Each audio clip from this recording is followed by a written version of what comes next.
Hey y'all, so wanted to share a little backyard progress with you. And today more rip out continued in the back. A little bit was done a couple weeks ago, but they got a lot done today. The turf got ripped out, some holes got dug for some Nellie Stevens hollies that will be going in. You guys know that I really like my Nellie Stevens hollies. The irrigation revamp has also been started. I think tomorrow they will be working on mostly irrigation, so I won't be filming a lot of this because I will be out of town. I go out of town tomorrow. Tommy's here, but really it's just gonna be, if we did film, it's gonna be a lot of fast forward things, and so time lapse pieces, so I don't really think it's necessary. I mean, if it were like little irrigation things here and there, I think it might be beneficial, but this is a whole irrigation revamp, and I don't think that's worth putting on here because it's just going to be too much. So I will show you what that looks like. I'll show you some of the holes. No more turf. Turf is gone, and the backyard looks quite a bit different. So let me just go ahead and turn around and show you the backyard. Okay, it's always got to look worse before it gets better. So this over here is all new irrigation. So he wasn't able to actually find where the main line from the old irrigation actually came from. There's this, I know I've mentioned multiple times, but this irrigation system is a little bit older, and I think it was kind of pieced together as needed, which can't blame anybody for. Irrigation systems evolve over the years. Things get broken, things get patched. So we just decided to go ahead, instead of having Alex kind of patch things here and there and make it work, since we're gonna be doing so much stuff back here, we just thought it would be better just to go ahead and do a total revamp. So everything they're doing, they're hand digging because there is this pretty large redbud right here. Alex knows me, and he knows that I want them to be as careful as possible around the roots. None of this stuff are things that are going to be detrimental to this tree, but he does his best to be careful as far as tree roots. And it's really hard, honestly, to distinguish what is roots from the previous plants that were here and what are tree roots. So that is what the irrigation piece looks like there. And then let me back up here because this is all going to be getting revamped. We just had our wood stacked here because this right here is where the fireplace is, and come out that door to grab firewood. But Alex and his crew are actually making us 2 firewood stackers, I guess you call them, out of steel, so they'll be really sturdy, and we'll just stack everything up underneath there, and it'll still be right outside that door and very accessible for us because it's almost that time. Next week is supposed to be mid-70s, and I'm planning on transplanting the front boxwoods and planting all of the plants that I finally got for the front. I'll take you up there after I finish this video and show you the plants that I got. I honestly don't think I got enough, but I'm gonna try to be patient and wait till things mature and not just pack everything in there, just because we needed so many plants up front that it was, if I packed everything in there, number one, after everything matured, it would look a little overgrown, I think, and number two, it would be extremely expensive. So you can kind of see this orange line here. So that is a rough indication of where the flower beds will stop and the grass will start. So I've mentioned that we are going to have roughly a 5 to 6 foot flower bed that goes all along this direction. That same corten steel edging that we used in the front with the addition of boulders will go back here. This holly right here, the standard, is going to get transplanted. And I, for now, am going to keep the oak leaf hydrangeas that you see there and right over there. Once we get the hollies in, so there's gonna be 3 hollies here. I really love Nellie Stevens hollies. They're easy to keep in size check, and so we'll be putting 3 there, keeping them in size check. They are 7 to 8 feet. The trees that we've picked out and they should be here tomorrow putting those in. So yeah, keeping the oak leaf hydrangeas for now. The standard holly right there will be getting moved. This line is the indication of the flower bed, and it honestly just looks so much different even just without the turf. And I told Tommy, let me walk from this direction really quick. So it really just opened everything up from the driveway, in addition to taking out the fence that was here before. For those of you that may not have been following along this whole time, there used to be a fence that went all the way along this concrete line that you see there. So I think it just, my favorite view of our old house was when you walked down the driveway and you turned this corner and it was just like open, beautiful landscape. And this to me has just made it look so much bigger back here. So I'm really excited about that. Here is all the turf. So we had a ton of questions on, you know, are you going to repurpose the turf? So the way the turf was constructed and put in, you can see all that there. And the turf isn't brand new either. So when they started pulling it up, it kind of started to rip a little bit.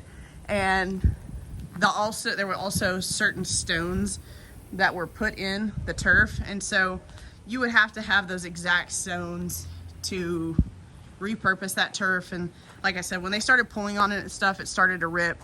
So we just decided to trash it. But I'm very excited about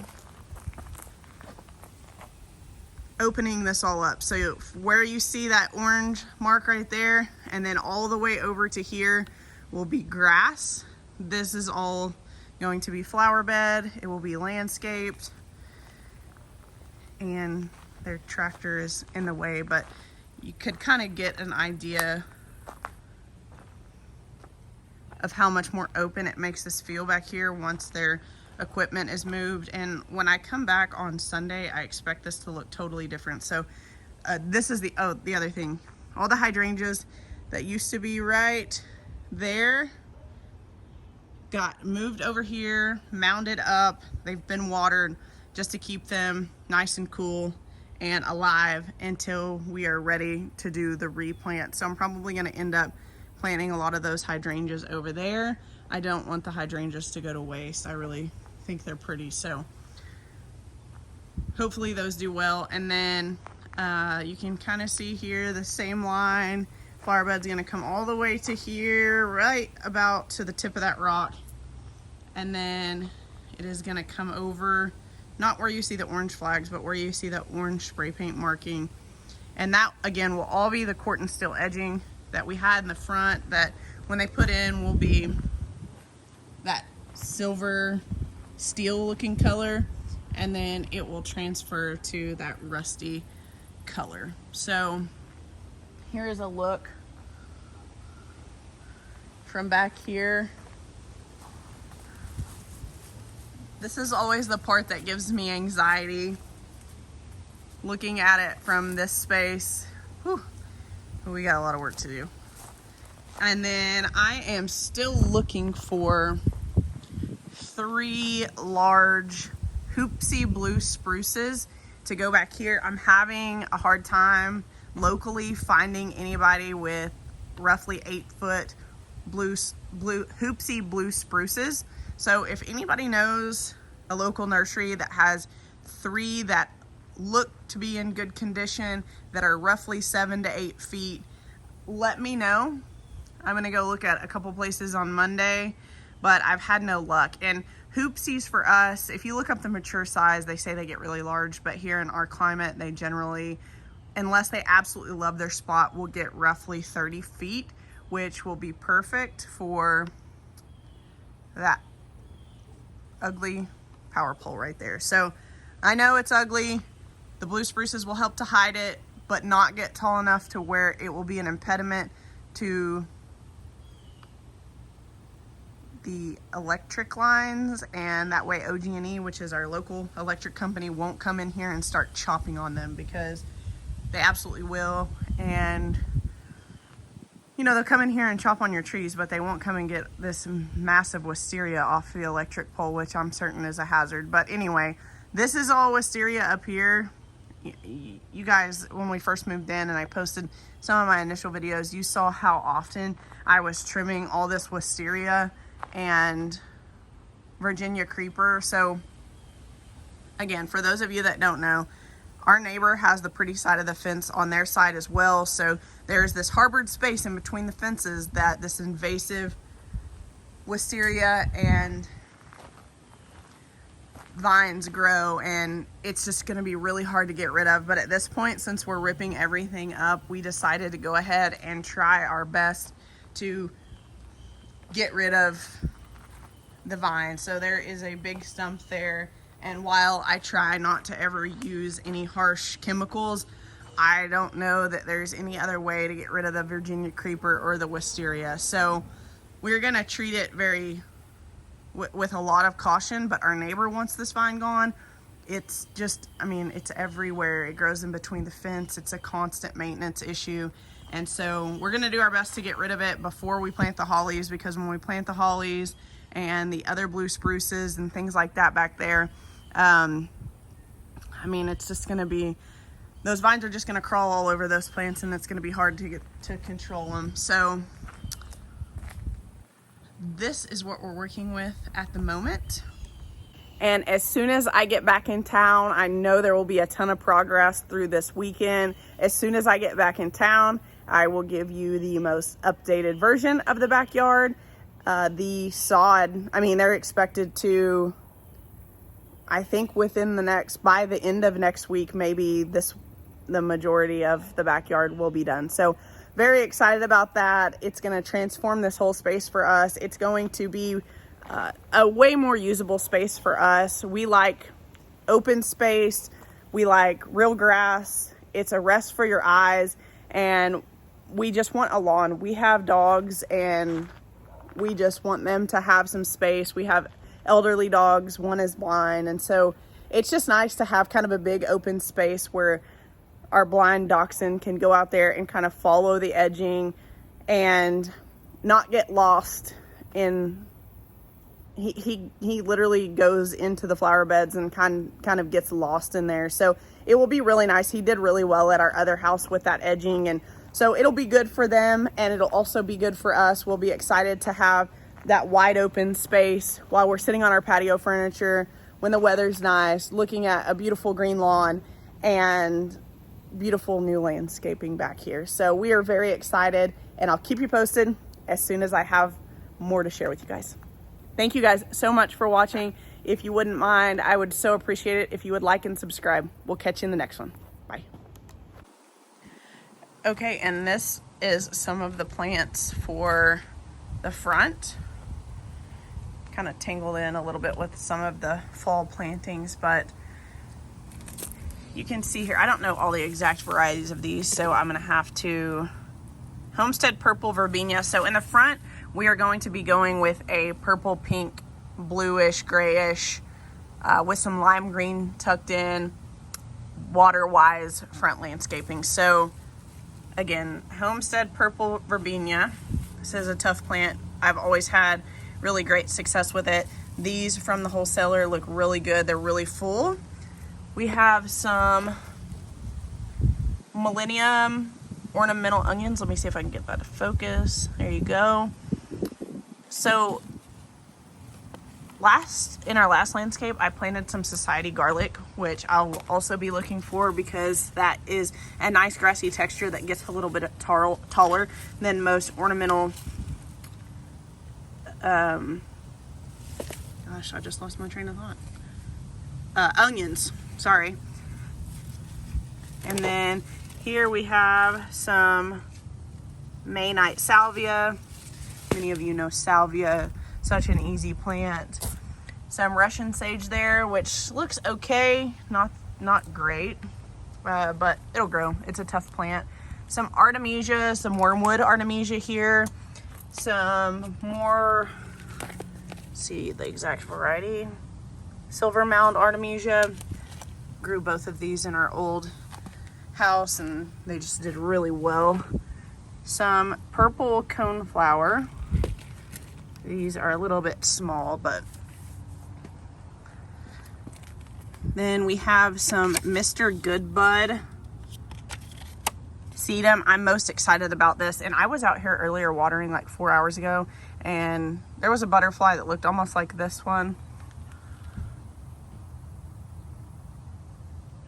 on it, and I probably think it's still been here this whole time. But I think I'm going to end up getting more of this sedum. It's really, really pretty. Some variegated ajuga here. Some more artemisia. Silver brocade. If you can't tell, I'm an artemisia fan. It's easy. It's an easy blue accent. I need to get more of this at the nursery. This was the only one they had. Skyward pink. Veronica. We have a ton of purple Veronica in the back, but I really like this pink color. Some more sedum here. They only had one of these. I plan on getting more. This one is a Sun Sparkler Dazzberry. Really, really pretty. It's kind of got that silver and purple effect. Sedum is a tough plant here for us in Zone 7. Salvia nemorosa Rose Marvel. Again, that pretty pink color kind of correlates with the Mr. Goodbud sedum. And I feel like you always need a pop of lime green in your garden. So went with this Carex here, Everillo Sedge. Pretty plant. And Mexican feathergrass. I'm a huge Mexican feathergrass fan. It gives winter interest. I got 25 of these, so they do get pretty large. I don't know the technical mature specs on these guys. I don't even think there's... Anyways, this is such a nice texture. It holds its interest in the winter as well, and it's windy here, and it's a very pretty plant when it looks windblown, and I think it just gives the garden a little bit of character. So these are pretty. I really like these. They're really kind of light and airy, and while they're probably, you know, 3 foot tall, and I think that's roughly their mature size. I can look here in just a second, but this, I like that light airiness of this. And it is a Blonde Ambition grama grass. Never grown this before. Mature height is 12 to 30 inches. Tough plant. Someone asked too, you know, how much sun does this yard actually get? And that's just the thing. This yard gets a lot more sun than you think it does.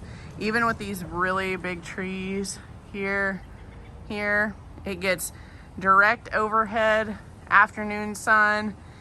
This bed gets some morning sun. This bed gets way more shade than this does over here. But I think I can still plant some sun-loving plants in there to kind of tie it all together. And then this gets straight afternoon sun, and then as the sun starts to set over there, it kind of gets some late afternoon sun. So it's kind of deceiving. Some monkey grass there. Something that I struggled with so bad finding was little lime hydrangeas. And you can see these don't look that great. They are pushing new growth, so I know that they will be fine. They are proven winners. But I just really struggled to find these. I bought every single one of them that they had. When I went the first time, they didn't even have them. They were totally out. They just got this shipment in, and it's a little bit scraggly looking, but you know, hydrangeas aren't cheap plants, number one, and number two, these are 3 gallon, so they have a good sized root ball. The other thing is these can take quite a bit of sun, and they also bloom on new wood, which was a must for me because I want to be able to keep these in size check, and so I want to be able to trim them down as needed. Here's some stats on this.